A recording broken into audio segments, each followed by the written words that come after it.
नमस्कार दोस्तों, Bharat selection wing Lakhperabagh Barabanki के ऑफिशियल चैनल पर आप सभी का स्वागत है। डिक्टेशन रामधारी गुप्ता, पत्रिका संख्या 2, प्रतिलेखन संख्या 34।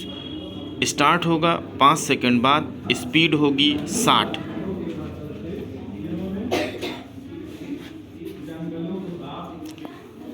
महोदय, भाषा त्रैमासिक के संपादक ने सुझाया कि हिंदीतर भाषाभाषी हिंदी छात्र अपनी अपनी मातृभाषा की उत्तम रचनाओं का अनुवाद हिंदी में करें। केंद्रीय हिंदी संस्थान आगरा के पूर्व प्रोफेसर शर्मा ने बताया कि हिंदी अध्यापन में गुणात्मक सुधार लाएं। डॉक्टर अंबेडकर फाउंडेशन के अध्यक्ष ने कहा कि भारतीय भाषाओं में विविध विषयों पर विश्वकोशों का निर्माण तुरंत किया जाना चाहिए। कार्यशाला का उद्घाटन केरल सरकार के संस्कृति मंत्री ने किया था। उन्होंने कहा कि अपेक्षित राजनीतिक इच्छा के अभाव के कारण ही हिंदी क्षेत्र में त्रिभाषा सूत्र का सही कार्यान्वयन नहीं हो पा रहा है। इस विषय में जो उपेक्षा की भावना पाई जाती है उसे दूर करना ही होगा। देश की भावनात्मक एकता को सुदृढ़ करने के लिए यह अत्यंत आवश्यक है।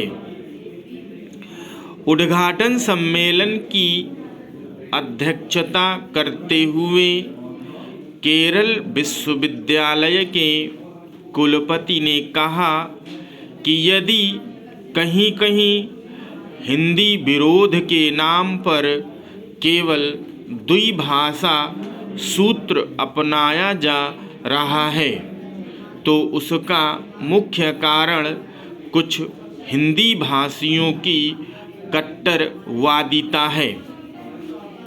हिंदी पर अधिकार पाना दक्षिण जनता के लिए एक भौगोलिक आवश्यकता है।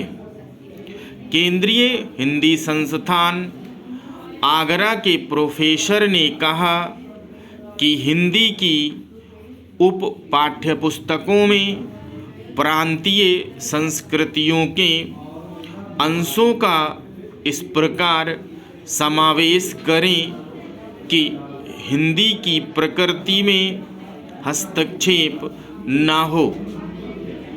केरल हिंदी प्रचार सभा के मंत्री एवं अखिल भारतीय हिंदी संस्थान संघ के सचिव के कुशल निदेशक तत्व में कार्यशाला अत्यंत सफलतापूर्वक संपन्न हुई।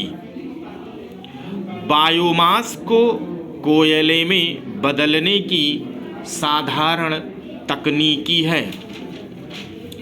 पायरोलाइजर योजनाकारों ने इस दशक के शुरू में यह भविष्यवाणी की थी कि देश में खाने के लिए पर्याप्त अनाज तो होगा, परंतु आने वाले समय में शायद उस अनाज को पकाने के लिए ईंधन न होगा। जिस प्रकार गांवों में ईंधन की कमी होती जा रही है उससे तो यह भविष्यवाणी सार्थक होती दिखाई दे रही है। यह हमेशा होता है कि आदमी अभाव और परेशानियों के तत्काल और तुरंत हल ढूंढने में लगे रहते हैं।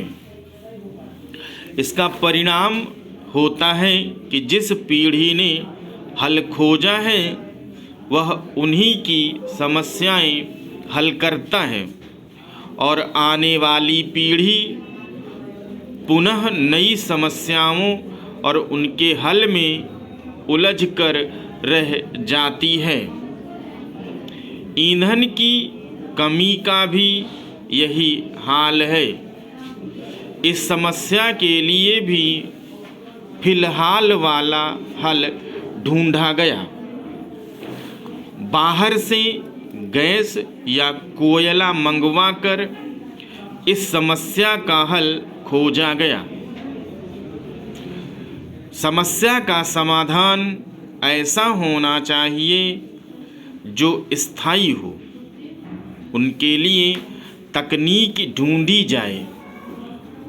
वह वर्तमान पीढ़ी परिष्कृत करे, इस तरह विकसित करे कि इससे आमदनी भी हो और स्वरोजगार के अवसर बढ़ें। ईंधन की समस्या से सबसे अधिक प्रभावित गांव हैं। वहाँ तो जल्दी से वैकल्पिक साधन भी नहीं मिल पाते। आवश्यकता है गांव के परिवेश में ही वैकल्पिक साधनों की खोज की जाए। गांव की समस्या का हल गांव में ही खोजा जाए और ऐसे चीज़ों का इस्तेमाल किया जाए जो गांवों में आसानी से उपलब्ध हों।